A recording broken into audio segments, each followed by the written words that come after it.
Olá meus caros, aqui é o Corvo. An American Werewolf in London é considerado um dos filmes lupinos mais importantes de todos os tempos, sucesso comercial e de crítica. Em 1971, a obra ganhou o Saturn Award de melhor filme e também o Oscar de melhor maquiagem, categoria que foi introduzida na academia pela primeira vez no ano em questão. O fato de Rick Baker receber a estatueta apenas legitimou mundialmente o trabalho esplendoroso do artista de efeitos especiais, que sem dúvida influenciaria dali em diante não apenas o horror, mas a percepção e estilo de dezenas de outros profissionais do ramo. O roteiro e conceito do filme, escrito e dirigido por John Landis, curiosamente ficou engavetado por anos, apenas aguardando possíveis interessados que pudessem financiá-lo. O esboço original data de 1969, ou seja, ficou mofando por mais de uma década. Landis era iniciante e poucas pessoas davam crédito para a direção conceitual escolhida por ele. Diziam que o roteiro era bem-humorado demais para ser considerado horror, e violento demais para ser considerado comédia. Percepção que se manteve até mesmo na Polygram Pictures, estúdio que decidiu financiá-lo após o sucesso de 3 comédias dirigidas por ele. De todo modo, confesso que tal percepção não estava equivocada. É fato que An American Werewolf in London é um filme humorado demais para assustar, mas visceral demais para nos fazer gargalhar, especialmente quando levamos em consideração que o modelo de humor utilizado é o inglês, tradicionalmente mais contido e que particularmente gosto muito. A previsão de fato se comprovou, porém, para a surpresa de todos, o efeito causado foi muito diferente do negativo que esperavam. Os fãs de horror e comédia não rechaçaram o filme, pelo contrário. Os de comédia, que tinham dificuldade para digerir cenas macabras e toda a violência gráfica do horror, foram agraciados com um filme de ambientação bem aconchegante e espirituosa, acentuada ainda mais pela trilha sonora, que os ajudou a lidar muito bem com a tensão. Já os fãs de horror, que poderiam torcer o nariz com possíveis piadinhas quebrando o clima pesado esperado, encontraram no humor de An American Werewolf in London uma abordagem que, ao invés de ridicularizar o conceito e narrativa, permitiu desenvolver maior afeição pelos personagens e trama. A ideia de Landis literalmente agradou gregos e troianos, o que sempre é muito difícil de conseguir. Pessoalmente, considero An American Werewolf in London o melhor filme da carreira do diretor, opinião que ele mesmo comunga, e também Michael Jackson, o rei do pop, que ficou tão impressionado que contratou a coluna vertebral de profissionais do filme para trabalhar no curta cinematográfico para a faixa título do álbum Thriller. O curta foi lançado apenas em 1973, um ano depois do lançamento do disco, elevando o status colossal deste trabalho que sem sombra de dúvida foi o melhor da carreira musical de Jackson. Deixarei acima o card para o vídeo onde disseco o álbum em detalhes. Mas, resumidamente, já aponto que a equipe principal de An American Werewolf in London trabalhou em Thriller. John Landis dirigiu, Elmer Bernstein musicalizou, Rick Baker aplicou os mesmos efeitos especiais e Deborah Naudilman cuidou do figurino. O título do filme fatalmente atrai uma pergunta óbvia, não é mesmo? Por que Londres? Por que não uma metrópole dos Estados Unidos, já que Landis e Baker são americanos? Terá sido uma simples desculpa para turistar na Europa ou conseguir fundos adicionais? Bem, não exatamente.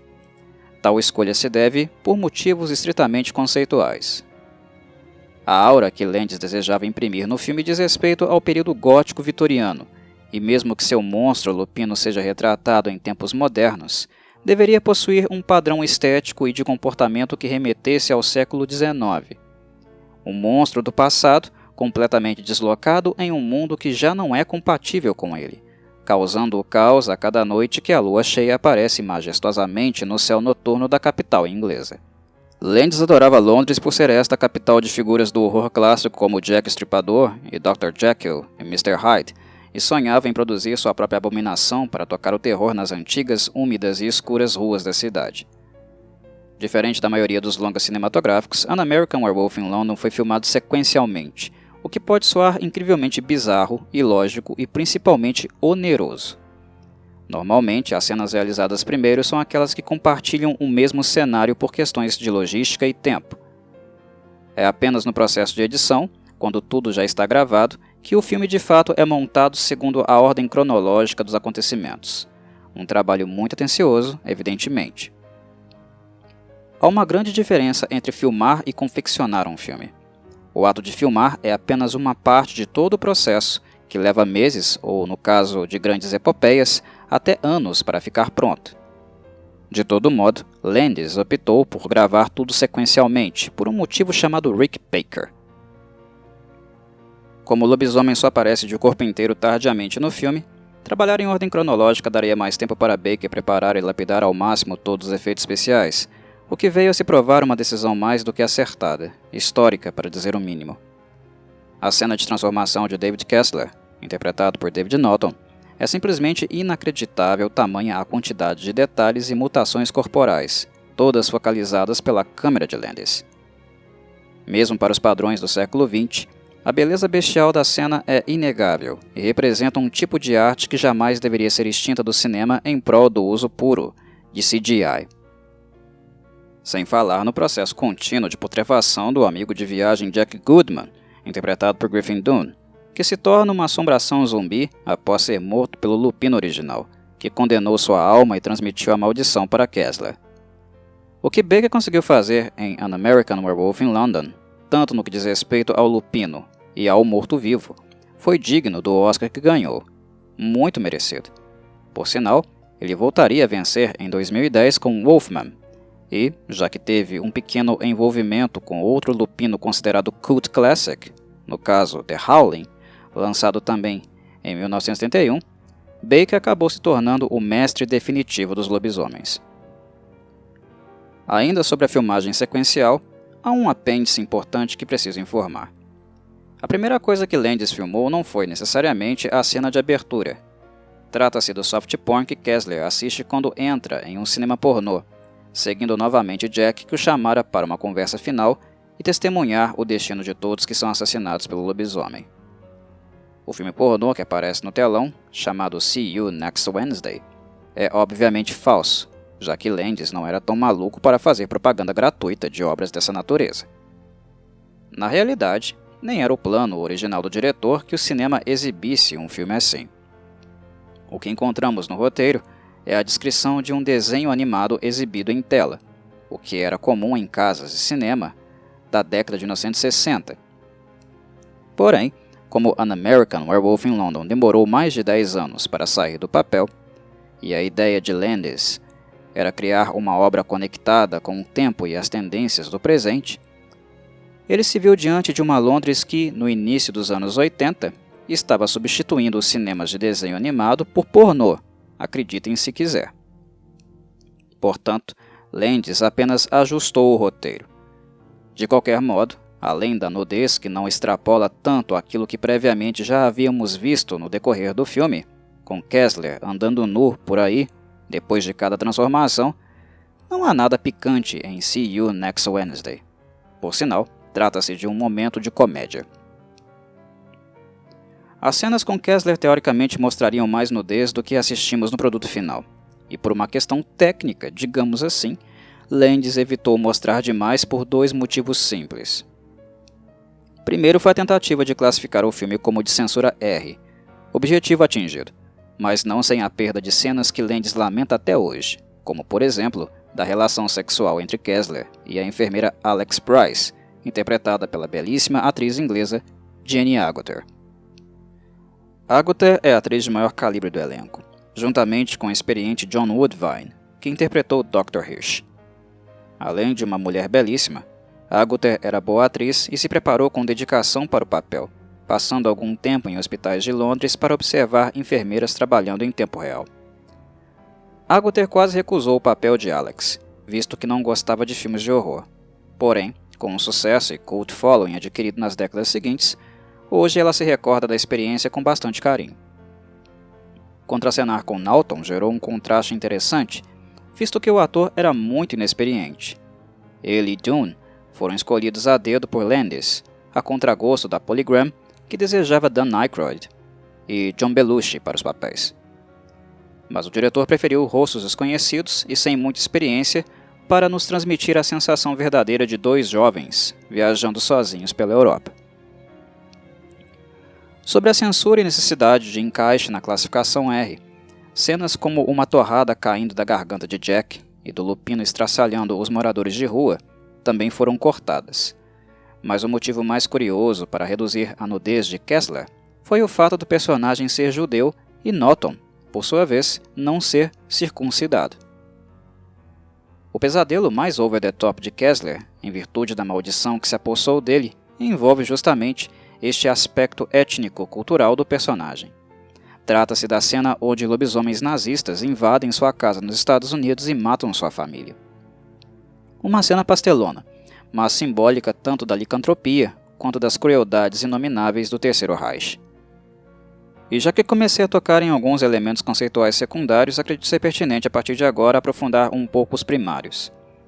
O mundo conheceu e dançou com um crossover entre zumbis e licantropos em Thriller, de Michael Jackson, que nada mais é do que uma repetição estética de An American Werewolf in London.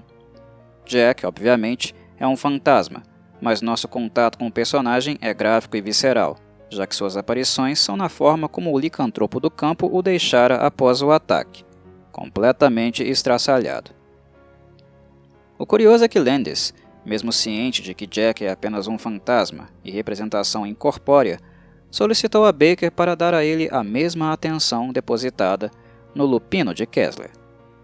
O processo de putrefação de Jack, que jamais deixa de ser o mesmo cara gente boa de outrora, embora a natureza do seu desejo pós-morte seja, com toda a razão, perturbadora para Kessler, é um elemento que nos aproxima da ideia de que não apenas ele, mas todas as vítimas da linhagem licantropa são almas penadas, sujeitas a um sofrimento gigantesco neste limbo eterno que foram lançadas. Sendo assim, embora fantasma, Landis mantém as visões de Kessler exacerbadamente nítidas para que tenhamos um sabor grotesco e ao mesmo tempo fascinante, graças à maquiagem protética de Baker. A primeira versão de Jack estraçalhado é sem dúvida a minha favorita. O detalhe na tonalidade de pele aplicada ao látex e músculos mastigados é simplesmente incrível. Mas a pergunta que não quer calar é: o que tem a ver os fantasmas com a questão lupina? Bem, aqui Landis as une por interpretar ambas como elementos do sobrenatural, pertencentes ao outro mundo. A maldição lupina, para Landis, é algo tão sério que é capaz de afetar não apenas o mundo físico, mas também o espiritual. Os pesadelos de Kessler nos dão indícios de que o lobo interno está sempre com fome, e isto não lhe permite ter paz mesmo durante as experiências oníricas.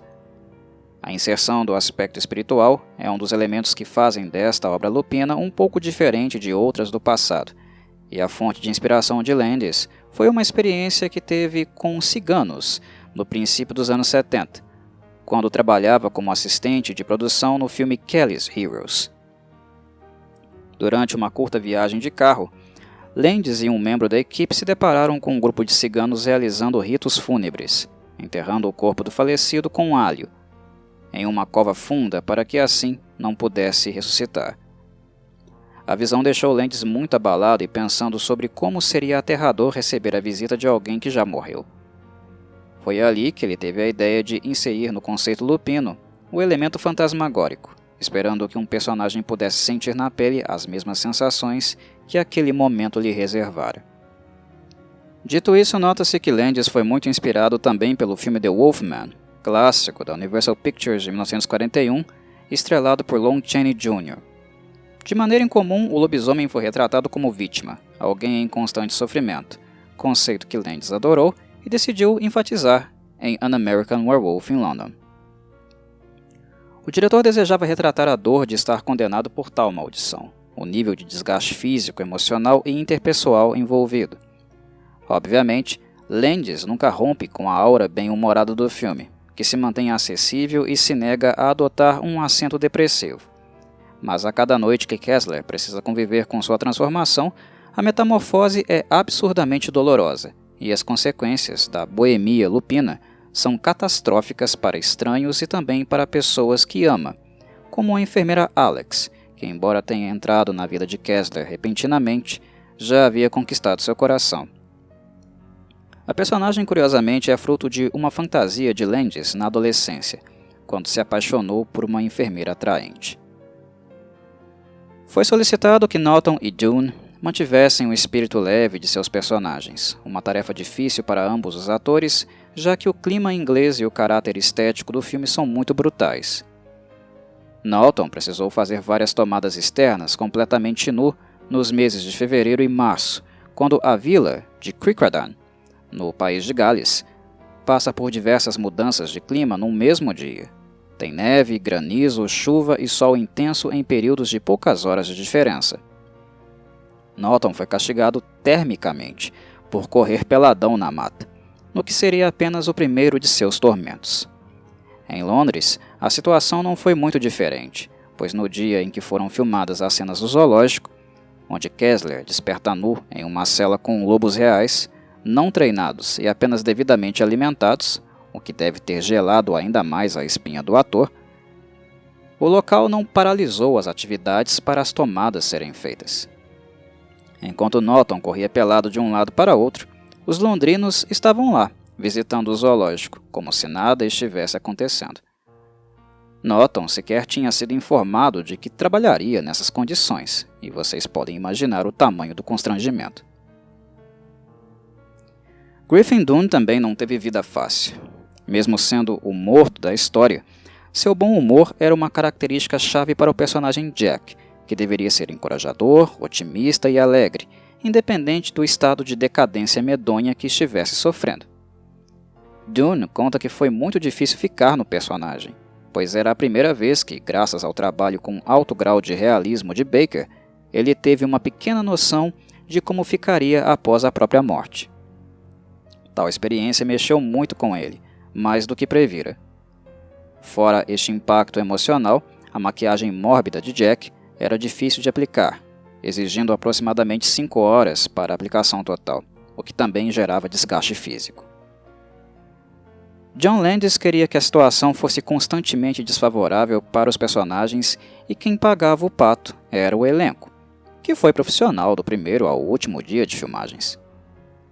Jenny Agutter também não teve vida fácil, pois, como ela mesma conta, no dia da filmagem da cena de sexo no chuveiro, a equipe milagrosamente pareceu triplicar. Tinha um monte de tarados no set. Nas cenas orais, o ambiente favorável foi fundamental para o clima noturno carregado, escuro, com as tradicionais brumas da região unidas ao som da criatura, que reconhecemos ser bestial, mas ao mesmo tempo difícil de identificar com exatidão. Landis achou que o uivo dos lobos seria muito previsível, insuficiente para ilustrar a verdadeira natureza de um lobisomem. O monstro não é um animal, mas uma criatura sobrenatural que deve causar estranheza, temor e espanto. Sendo assim, para os efeitos vocais foram utilizados 9 sons diferentes, incluindo lobo, leão, pantera, porcos e até uma locomotiva. A fim de reduzir o estresse e impedir que se tornasse intenso demais para a plateia, a trilha sonora foi composta em sua maioria por músicas populares relacionadas à lua, muito agradáveis e reconfortantes. O trabalho autoral do compositor Elmer Bernstein foi curto, usado apenas nos momentos de maior tensão para Kessler, no caso, as cenas de pesadelo. No mais, o filme foi recheado com 3 versões diferentes da música Blue Moon de Richard Rodgers e Lawrence Hart, interpretada aqui por Bobby Vinton na abertura, na primeira transformação de Kessler por Sam Cooke e no encerramento pelos The Marshalls. Temos também a ótima Moon Dance de Van Morrison, usada para ambientar a cena de sexo entre Kessler e Price. E há também a clássica Bad Moon Rising, do Creedence Clearwater Revival, que toca momentos antes de Kessler descobrir que a previsão do fantasma de Jack, infelizmente, não era uma simples brincadeira de mau gosto. John Landis esperava obter outras músicas com um tema lunar para o filme, o que incluía Moonshadow de Cat Stevens. Porém, Stevens vetou sua inclusão, pois tinha se convertido ao islamismo naquela altura e não desejava que a música fosse usada em um filme de horror.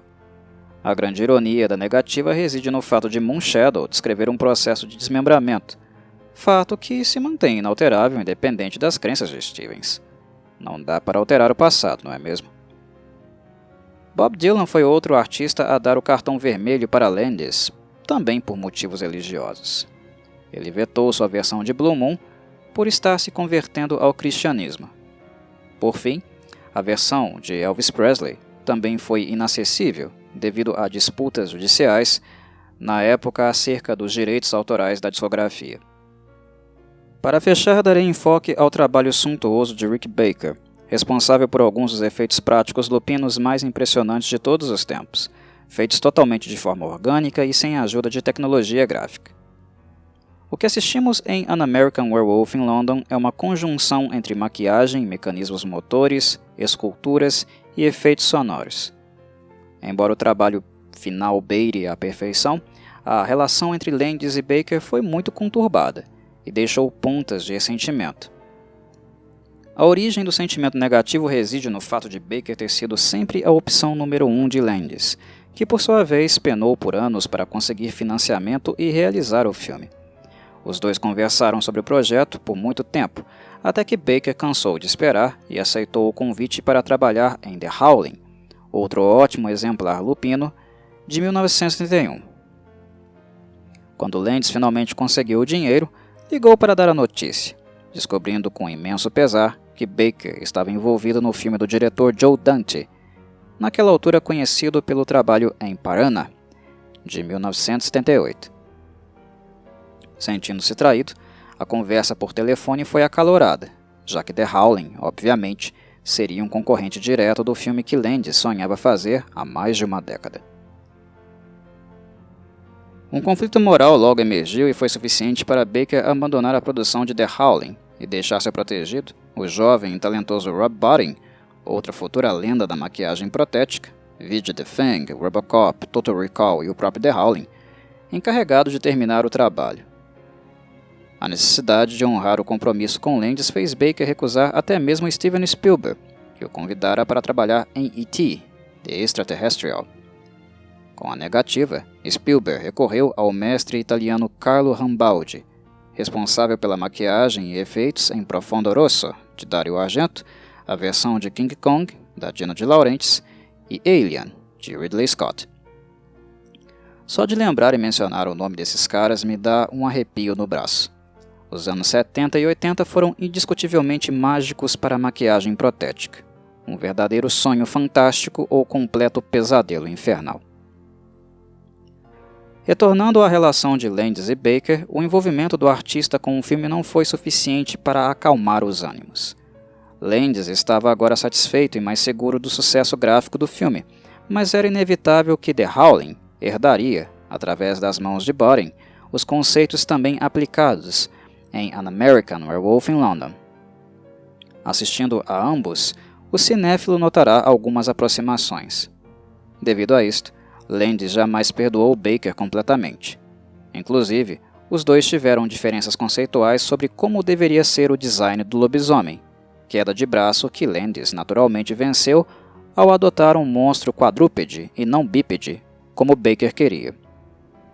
Esta é uma das diferenças de design entre An American Werewolf in London e The Howling. Não apenas pela necessidade de se afastar do conceito lupino do filme concorrente, Landis desejava que a criatura fosse semelhante a um tipo de cão saído das profundezas do inferno, mais bestial do que humano. Projetar um ser quadrúpede obrigou Baker a recriar um modelo animatrônico do zero, já que os moldes que tinha desenvolvido não eram compatíveis com a visão de Landis.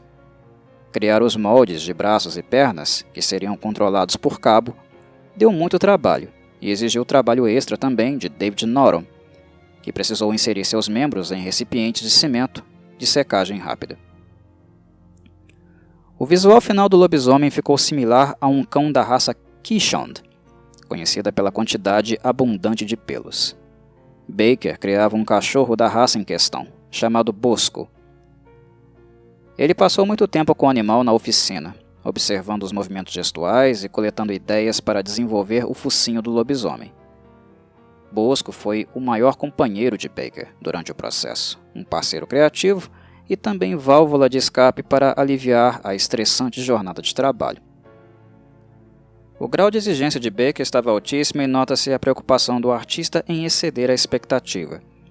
O lobisomem foi desenvolvido respeitando uma perspectiva científica, fisiológica, onde ele dedicou algum tempo estudando o corpo de humanos e lobos. Por serem vertebradas, As espécies possuem componentes ósseos análogos entre si, e Baker realizou uma espécie de anatomia comparativa, observando o próprio corpo e utilizando o cão-busco como modelo. Listando similaridades e diferenças, lentamente ele foi definindo as coordenadas e dimensões exatas do traje lupino, imprescindíveis para enfatizar os alongamentos ósseos que vemos durante a primeira transformação de Kessler. O focinho foi o setor que mais deu trabalho. Além de precisar convencer visualmente, Landis desejava que o cinéfilo ficasse completamente pasmo com a cena. E assim, Baker passou meses projetando o mecanismo adequado para realizar tamanha proeza. Quando assistiu o filme pela primeira vez, o maquiador protético ficou profundamente desapontado ao descobrir que Landis utilizou uma tomada de apenas 7 segundos de duração. Ou seja, foram meses de trabalho para poucos segundos de apreciação. Porém, o impacto nos cinéfilos foi tão grande que Baker se convenceu de que a decisão de Landis foi acertada.